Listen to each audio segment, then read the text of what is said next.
buenas tardes. Estamos aquí dentro del programa que hemos armado para la UNAM Unlocked en este año del 2018 con Rosario Rogel, que Rosario, tú nos has hecho el favor de conducir algunas de las entrevistas, pero siento que también deberías de darnos de repente tu propia visión de ciertas cosas. Entonces, con esa idea, yo quisiera hacer preguntas simples, pero que nos ayuden a orientar el tema del acceso abierto y de la ciencia abierta. Porque a veces tratamos como de usarlos de manera equivalente y no son para nada equivalentes. ¿Nos podrías ayudar a entender cuál es la diferencia entre la ciencia abierta y los datos abiertos? Sí, bueno, son dos movimientos que están estrechamente vinculados, pero que sin duda están embebidos, pero no son exactamente lo mismo. Se parecen, pero no son igual, ¿no? Yo creo que sí sería importante decir que en un principio el movimiento de acceso abierto fue el primero que se empezó a desarrollar en el mundo. Digamos, su desarrollo específico se dio a partir de la iniciativa de la Budapest Open Access Initiative, que se conoce como BOAI, que surgió en el 2002, como un movimiento que tenía la intención fundamental de abrir la literatura científica, haciéndola disponible para que los usuarios la pudieran leer, compartir, distribuir sin barreras económicas. Este es el movimiento de acceso abierto que así inicia en el 2002, pero con la intención particularmente como de dejar abiertos la parte final del proceso de investigación. Digamos los resultados. Los resultados, sí, sobre todo en materia de publicaciones particularmente, ¿no? Y además, sobre todo enfocado a revistas científicas. Sucede que estábamos hablando, digamos, de prácticamente hace unos más de 10 años, a donde tener acceso a los resultados de investigación solamente podía ser a partir de comprar las suscripciones a las revistas, y entonces como todas estas revistas científicas empezaron a ser muy caras, se empieza a gestar este movimiento con la intención de permitir la lectura abierta de los resultados de investigación. Esto fue hacia principios del año 2000, ¿no? Digamos, en 2002, ya a prácticamente casi 20 años del surgimiento de este movimiento, empieza a tomar otro cariz y otro tipo de, digamos, de particularidades, porque ya, sobre todo en años mucho más recientes, digamos unos 5 o 6 años, se empieza a hablar ya no nada más de abrir los resultados de investigación para que la gente los pueda conocer y leer, digamos, las publicaciones, sino abrir todo el proceso del ciclo de investigación, es decir, desde el momento en que se está gestando la investigación, los propios protocolos, los métodos, abrir también los datos de investigación, ponerlos a disposición, abrir los borradores de los artículos, digamos que ya era como el análisis de los datos, abrir los preprints, abrir todo el ciclo de investigación. Eso es a lo que se le conoce como ciencia abierta, y todo en lo general en inglés ha tomado el nombre de openness, movimiento de openness en ciencia, como de apertura en ciencia. Ajá. Oye, pero Rosario, esto es, digamos, legal, es correcto, es... Sí, claro, o sea, digamos, lo que sucede es que ha estado acompañado de una serie también de otros principios y artefactos. Es decir, al igual que cuando inicia el movimiento de acceso abierto, que fue preconizado específicamente en el caso de las publicaciones, también se generó como esta angustia, ¿no? La gente decía, oye, pero bueno, a ver, es legal que coloquen en abierto los resultados de investigación, en este caso las publicaciones, y ya para que las lea quien quiera. Claro, es legal en el entendido de que los autores están dando permiso por adelantado, en este caso para la lectura de los textos. Claro que en el caso del movimiento de acceso abierto ha tenido una variante bastante interesante en los años recientes, porque cuando en un inicio surge el movimiento de acceso abierto, lo que se abre en un inicio es como la lectura de los textos. En el caso de América Latina fue una gran oportunidad, porque como la mayor parte de las revistas científicas no se hacían con fines comerciales, esta fue la gran posibilidad para las editoriales, sobre todo universitarias, de que en lugar de que sus revistas se quedaran allí guardadas en las bodegas, de pronto pudieran ser distribuidas gracias a las herramientas electrónicas. El problema empezó a ser sobre todo en las revistas de corte comercial, que siguen teniendo un fin de lucro, y de pronto empezaron a ver mermadas sus ganancias. Esto hizo que recientemente se empezara a dar un movimiento hacia la diferencia de lo que se conoce como el acceso abierto de de distintas rutas. La ruta que le llaman ahora la ruta Gold del acceso abierto, que es a donde ahora resulta, porque lo que hicieron las grandes empresas comerciales, editoriales, fue tomar como bandera suya el movimiento de acceso abierto y decir, ok, vamos a dejar la información en abierto para el usuario, pero ahora en lugar de cobrar la suscripción para que los lectores puedan tener acceso a las revistas a través de las bibliotecas y este tipo de cosas, ahora los autores acceden a que sus textos estén en abierto y se les cobra a los autores porque los textos estén en abierto, es decir, los costos se trasladan ya no del lector, sino los costos ahora los absorbe el usuario y los costos llegan a ser carísimos y de hecho existe todo un movimiento que está en contra de esa variante del acceso abierto, que sería el acceso abierto con cobro de cuotas de APC, que se les conoce en inglés, de Article Processing Charge. Pero esta es la particularidad que ha tenido el movimiento de acceso abierto a las publicaciones científicas, que está vinculado también con licencias de acceso abierto, en fin. Ahora, vinculado a ese movimiento que tiene su propia lógica y está entreverado en esta preocupación del acceso abierto Gold y el acceso abierto Free, que le llaman, el acceso abierto libre, a donde no paga ni el autor ni el lector, como es el caso de la edición que se desarrolla en América Latina. Paralelo a esta discusión que se empieza a generar entre los distintos tipos de acceso abierto a las publicaciones científicas, digamos, toca reconocer, si uno abre como el lente de la cámara, uno estaba mirando únicamente la parte final de todo el proceso de investigación.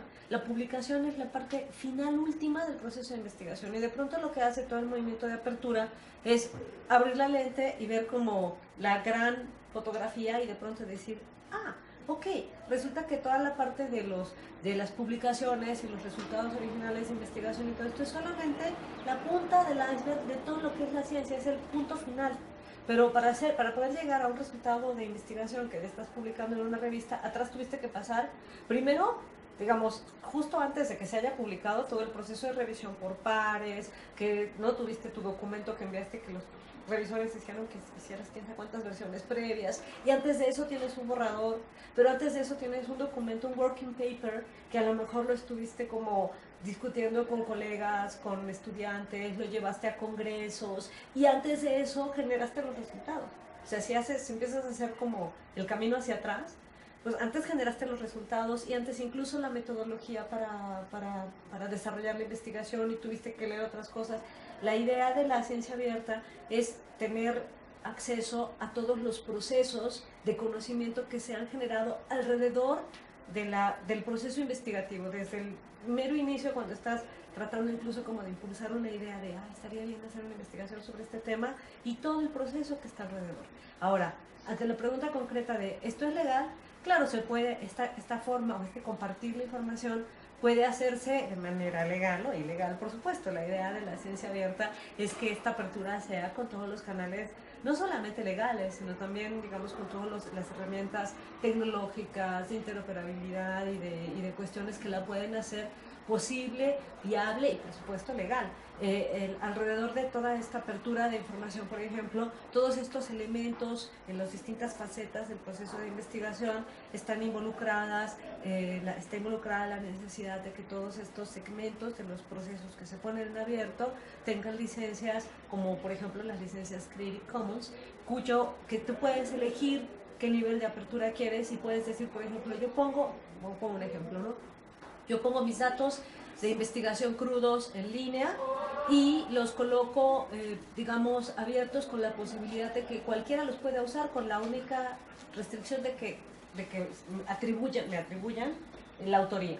O a lo mejor que sean reusables siempre y cuando los resultados de investigación que tú derives de mis datos se compartan también de forma abierta. O, en fin, ¿no? Hay muchas variantes dentro del proceso digamos, como de licencias acerca de eso. Por ejemplo, tuvimos ejemplos de la forma en que en el ciclo pasado de Unamon Lockett nos lo explicó en su momento Bianca Amaro, por ejemplo, ¿no? Cuando nos habló de las distintas variantes de las licencias abiertas, o de la manera en que, por ejemplo, se empezaron a instrumentar, que por ejemplo que nos puso la Fundación Carisma cuando nos hablaron acerca de cómo poner los datos en abierto. Todo lo que hemos venido hablando a lo largo de este ciclo del Unamon Lockett tiene que ver con cómo hacer viable y por supuesto legal, ¿no? Este proceso de apertura. Bueno, justamente en ese sentido era que te preguntaba lo de legal. Estamos en un año mundialista y yo siempre estoy pensando un poco en el famoso fair play, ¿no? El juego limpio que pregona la FIFA. Y justamente entiendo que en el movimiento de datos abiertos, de ciencia abierta, la palabra fair se usa también como un acrónimo para dar las características que debe tener el proceso. En ese sentido era que te preguntaba lo del fair play. Ah, claro, bueno, sí, existe quienes hablan y empiezan a desarrollar toda la, digamos, como las directrices, cuáles serían las sugerencias o las buenas prácticas para poder poner en abiertos todos estos distintos segmentos del proceso de investigación.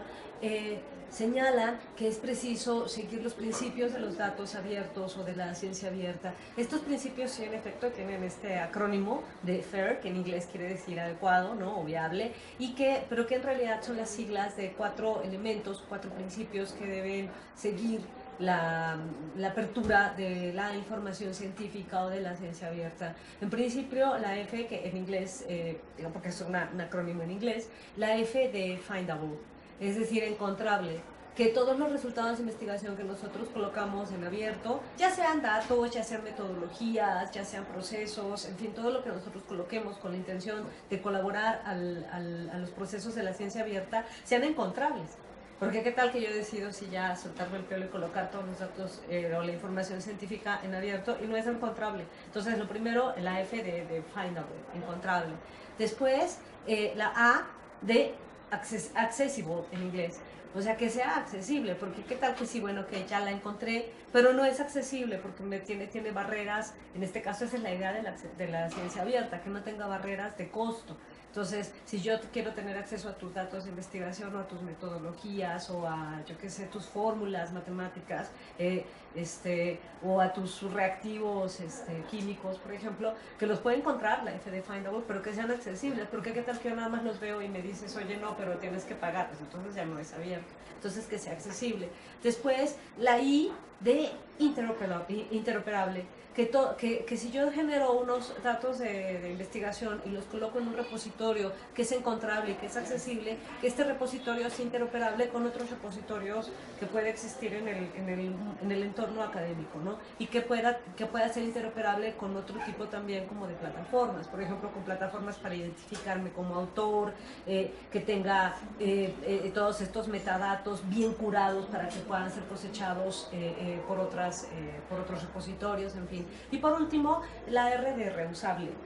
Es decir, que yo coloque mis datos de investigación, que en principio ya fueron encontrables, accesibles, interoperables, pero además que los puedas reusar. Porque el principio de la ciencia abierta se basa también en esto, en las posibilidades de la reproducibilidad de la ciencia. Es decir, si es ciencia y yo hice un experimento, quiere decir que este experimento tú lo podrías replicar en tu laboratorio también, ¿no? Bueno, cuando hablas de ciencia, en ciencias sociales no hacemos exactamente experimentos de laboratorio, pero, por ejemplo, a lo mejor que puedas replicar la encuesta que yo apliqué o las entrevistas o en fin, para poder hacer como trabajos de, por ejemplo, análisis comparados. Pero qué tal que de pronto yo dije, oye, yo quiero hacer un análisis sobre, yo qué sé, los niños migrantes, digamos, y el seguimiento a los padres ahora con este tema tan complicado que está en Estados Unidos, ¿no? Y de pronto yo pido financiamiento de investigación para hacer una encuesta digamos, de largo alcance con migrantes.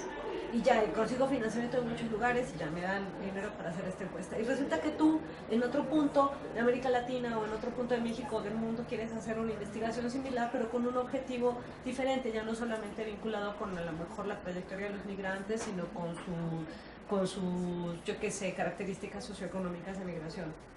Y si yo no pongo mis datos en abierto, tú tienes que volver a replicar la misma encuesta y volverle a pedir financiamiento a las entidades de financiamiento, ya que sea al Instituto de Migración, a que le hayas pedido el financiamiento a una fundación o a CONACYT y tal. Y entonces tendrías que prácticamente volver a aplicar la misma encuesta que yo apliqué, porque los datos son míos, no son tuyos, no sé si me explico. En cambio, si yo los coloco, estos datos, no solamente los datos, la metodología con la cual yo apliqué la encuesta, la pongo en abierto, mi metodología y mis datos los pongo en abierto, tú dices, bueno, ya no tengo que volver a desarrollar la metodología o volver a aplicar la encuesta, o a lo mejor lo único que hago es una parte adicional para complementar los datos que tú vas a generar con los míos, digamos, complementar tus datos con los míos, y entonces, o a lo mejor te puedes poner en contacto conmigo, ¿no? Ni siquiera me conoces y decir, oye Rosario, mira, yo tengo una investigación similar, puedo usar tus datos, podemos colaborar incluso como coautores, o simplemente me das crédito y dices, retomando los resultados de Rosario, yo llevé esta investigación a otro lado, y eso te permite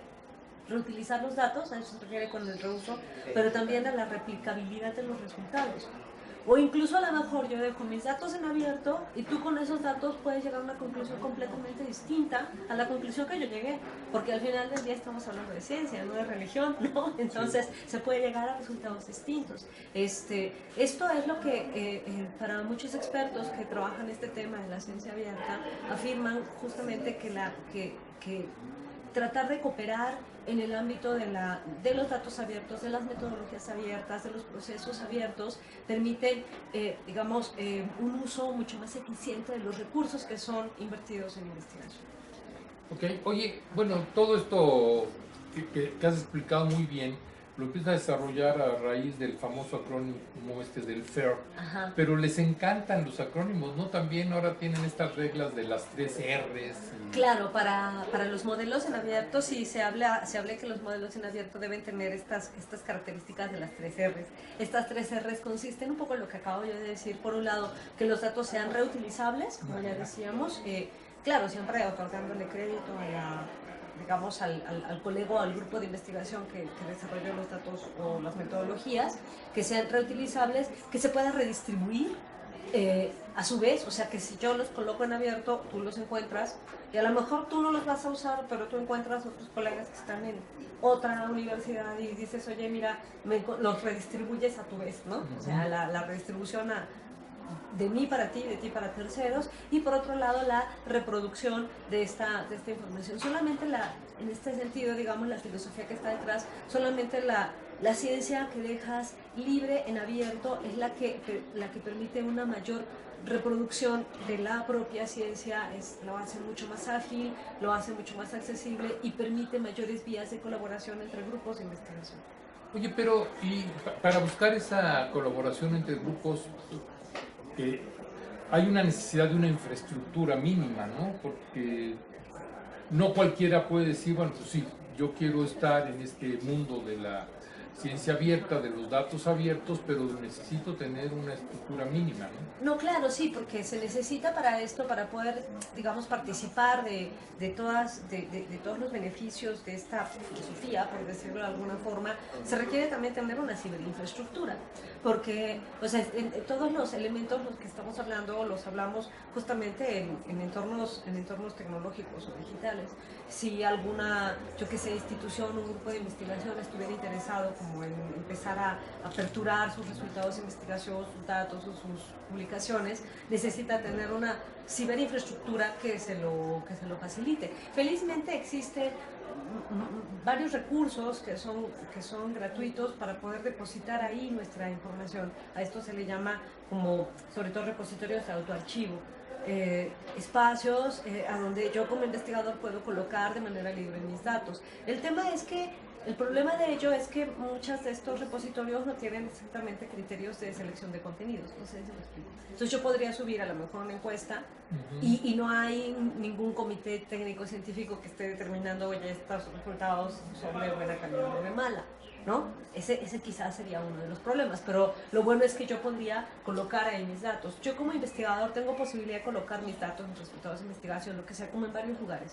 En principio, yo incentivaría a los investigadores a utilizar los repositorios de sus propias instituciones, ¿no? A donde a lo mejor, por ejemplo, aquí en la UNAM ya hemos visto en todo este ciclo que hemos desarrollado de UNAM Unlocked que existen muchas posibilidades, por ejemplo, para los investigadores de la UNAM, pero también de otras universidades, de colocar, yo qué sé, en los repositorios institucionales.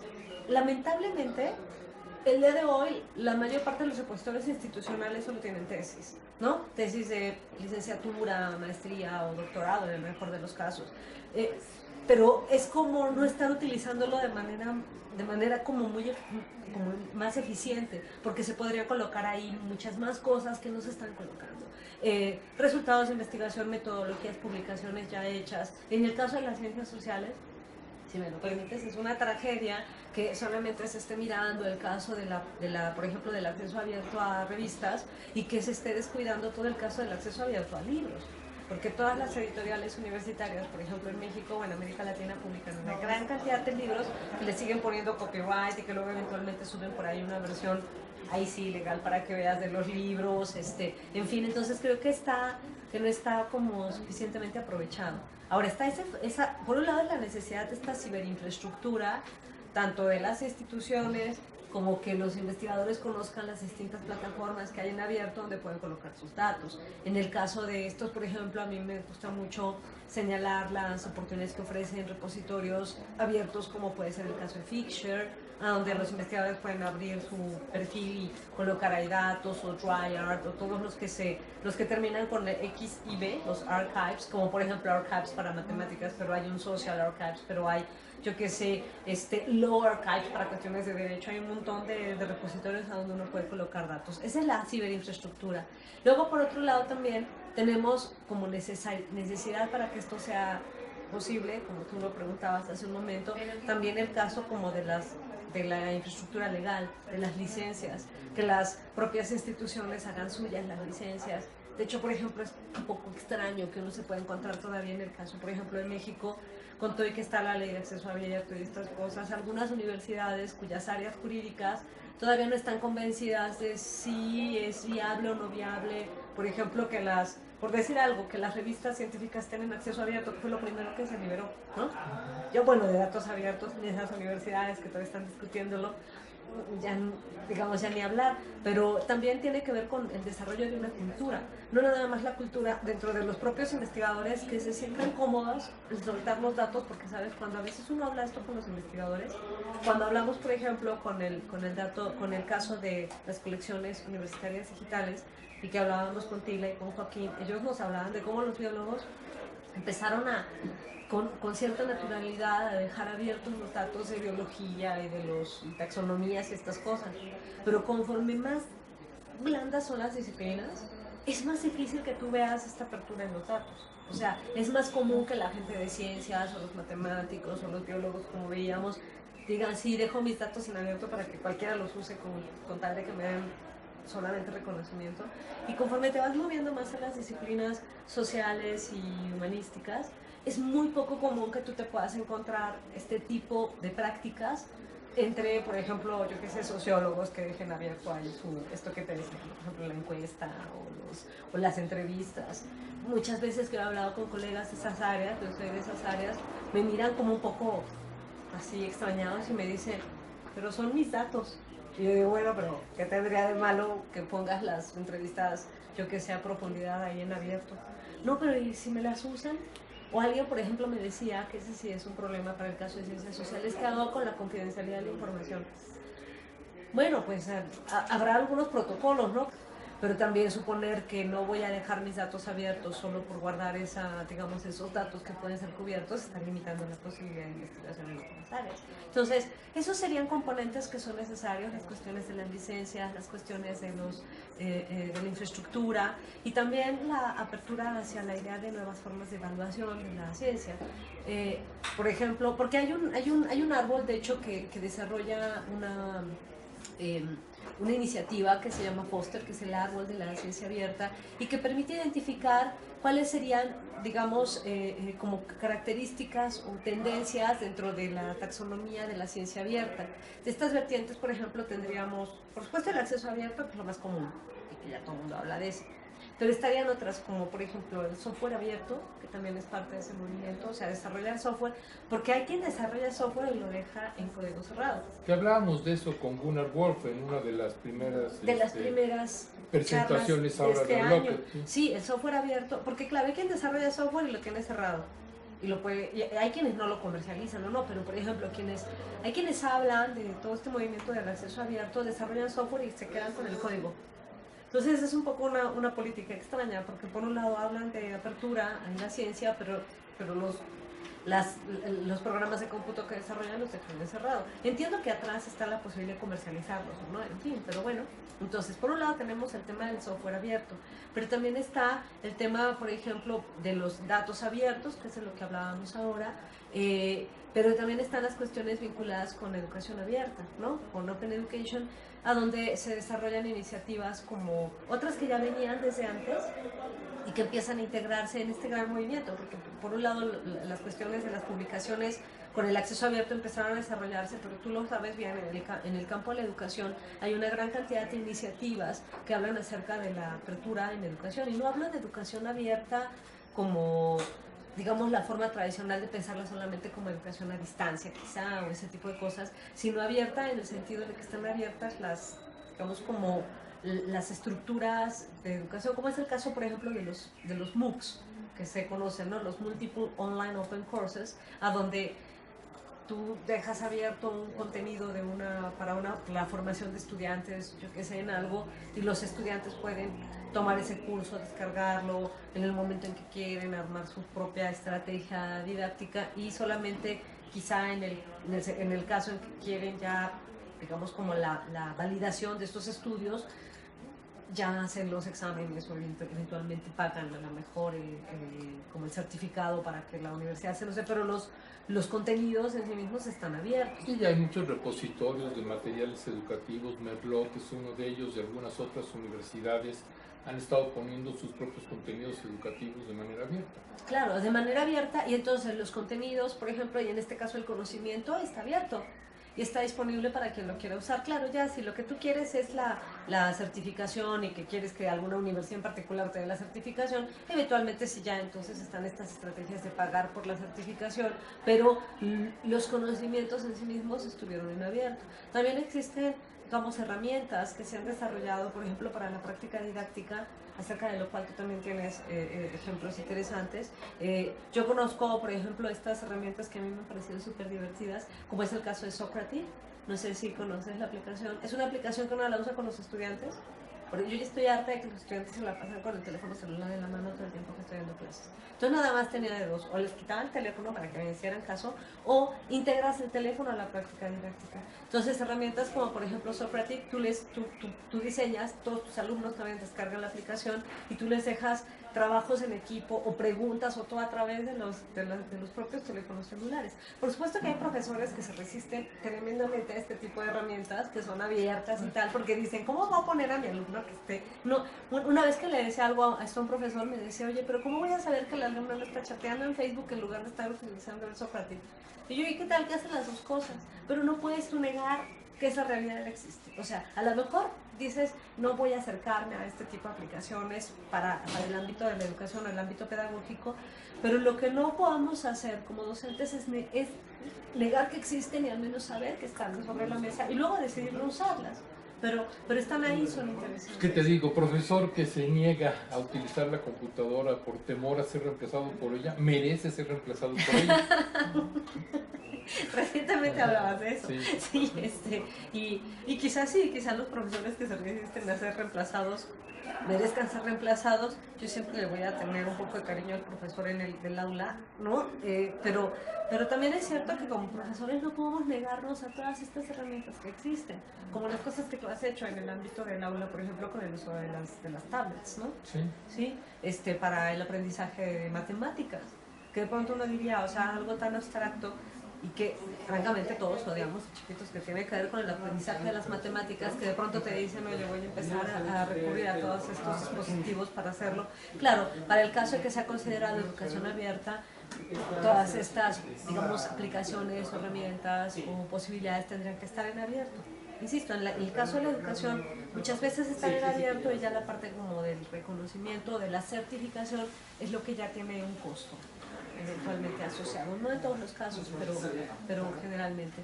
Y habría otro elemento vinculado también con los movimientos de acceso abierto, que tiene que ver, como decía, con la evaluación en abierto, que también viene a revolucionar las prácticas, por ejemplo, del procedimiento tradicional del peer review en las revistas científicas o en la publicación científica, que tradicionalmente era un peer review cerrado, o blind, como la le revisión llaman por en pares, inglés. ¿no? La revisión por pares cerrada, a donde tú mandas un artículo a una revista normalmente, ¿no? Y se hace una revisión por pares, ciegos. Una vez que conversaba esto con un colega, me decía, oye, ¿pueden ser tuertos? Me da mucha risa. La gente que estamos adentro de esto lo vemos tan común. Ciego en el sentido del anonimato. Yo creo que es una mala traducción al español, ¿no? Porque el blind, que se considera ciego, acá sería anonimato, pero bueno. Uno está acostumbrado a que uno manda un artículo a una revista científica. Esta revista científica envía a evaluación con pares y hay un anonimato de ambas partes, o solo de una al menos. O sea, los dictaminadores no saben a quién están evaluando y el evaluado no sabe quiénes son sus dictaminadores. Algunas revistas de disciplinas científicas empezaron a hacer el arbitraje de ya no par ciego, sino single blind.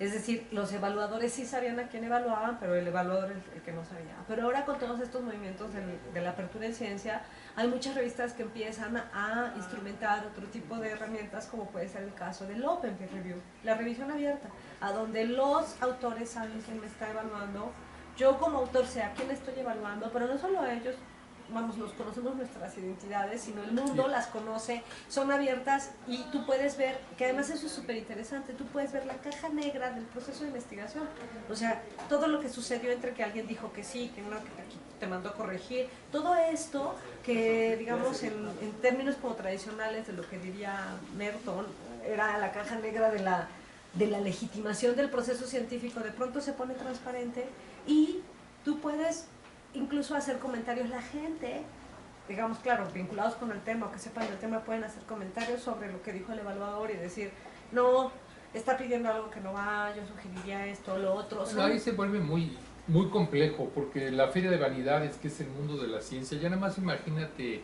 en la historia de la propia ciencia, lo que puede haber pasado cuando grupos rivales, por ejemplo en Alemania o en Estados Unidos, estaban tratando de entender la fisión nuclear para ver si llegaban o no a la construcción de la bomba atómica.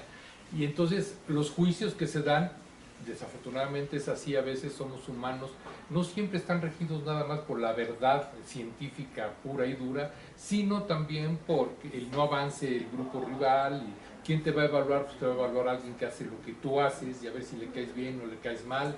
Y hay N historias muy divertidas ahí, pero esto me lleva, Rosario, para que quizá con eso podamos acercarnos a la conclusión y no rebasar mucho los 30 minutos que nos hemos dado de límite para estas cosas. Esto se empieza a parecer un poco a lo que sucede en las redes sociales, donde hay una especie de evaluación abierta, donde cualquiera con un like o un comentario puede opinar. Claro, no es exactamente el peer, no tenemos la concepción del par que te está evaluando, pero eventualmente está pasando también a través de las redes sociales, ¿o me equivoco? Sí, esa sería otra vertiente. Una es la vertiente como del Open Peer Review, que por supuesto muchas comunidades científicas no la aceptan para nada, otras la empiezan a aceptar. Y solo para cerrar ese tema yo diría que la oportunidad que permite, por ejemplo, movimientos como el Open Peer Review, es que justamente todo eso es transparente.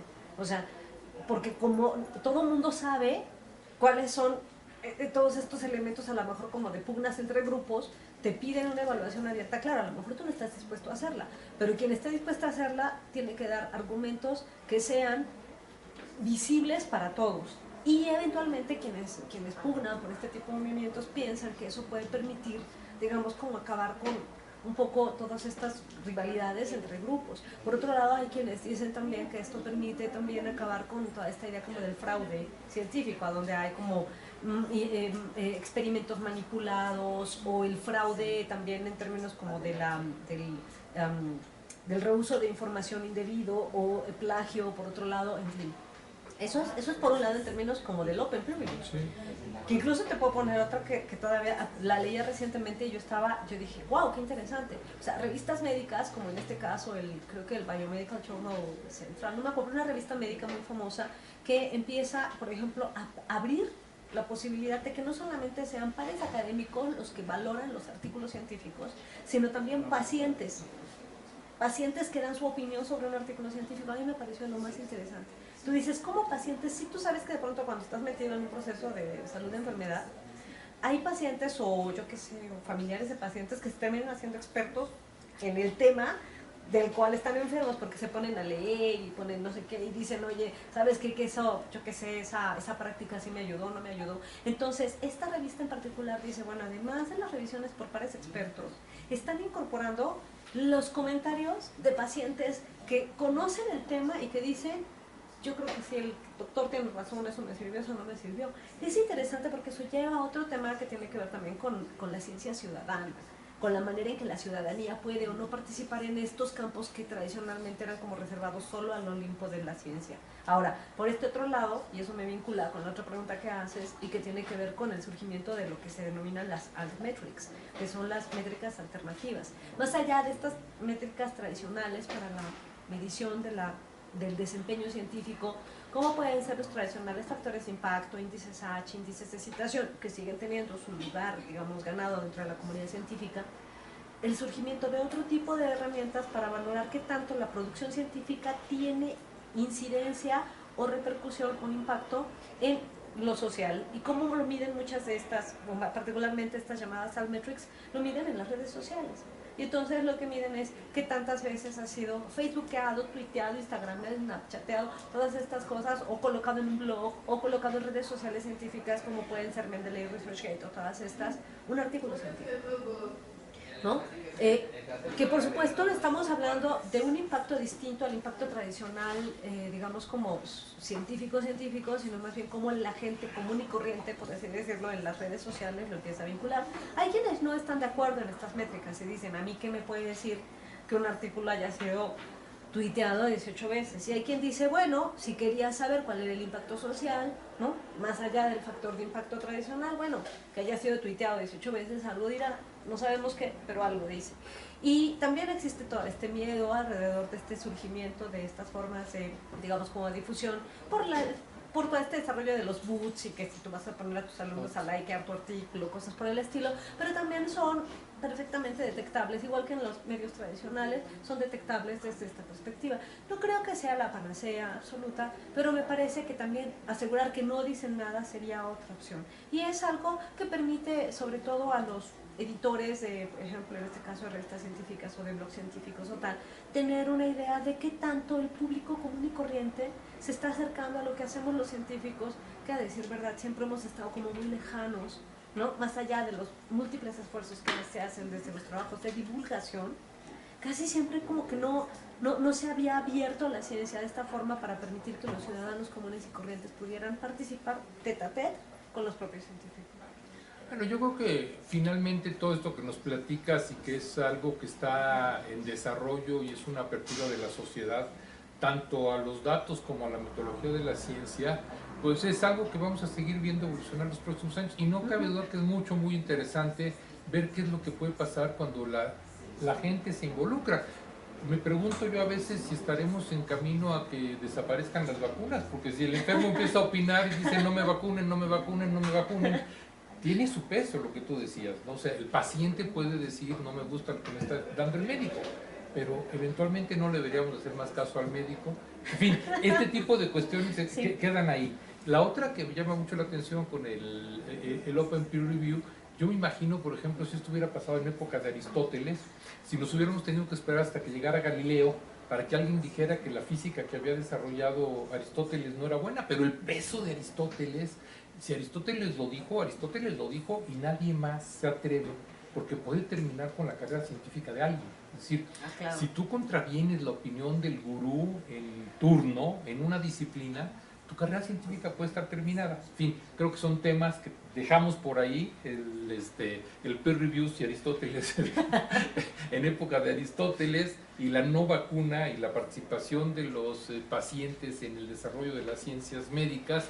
Y pues por lo pronto muchas gracias, Rosario, esperamos seguir contando contigo mucho tiempo y con temas tan interesantes como los que siempre nos compartes. Muchas gracias. Gracias a ustedes.